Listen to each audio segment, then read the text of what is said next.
আসসালামু আলাইকুম, সবাই কেমন আছেন? আশা করছি সবাই ভালো আছেন। আলহামদুলিল্লাহ আমরা সবাই ভালো আছি। এখন 9টা বাজে, তাসমিম ঘুম থেকে উঠে গিয়েছে। আমরা স্কুলে চলে যাব, নাস্তা খেয়ে নিচ্ছি। তাসমিম ভাত খেতে চায় না, হয় দুধ দিয়ে রুটি খাবে আর আমি ভাত খেয়ে নিব। রাতে আর শব্দ তো নাই, এমনি কথা বলতে হয় না।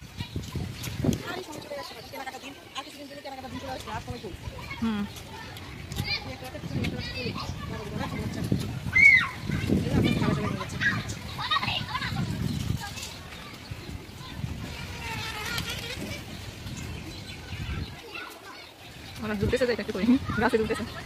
আমরা আগে নাইকেল গাছে দুলতাম।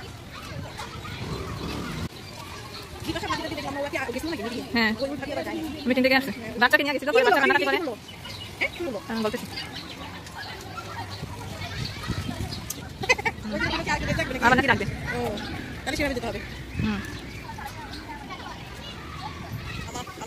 আমাকে টেনে রেখে দিয়ে তুমি পরের দিন বাসে চলে আসবা।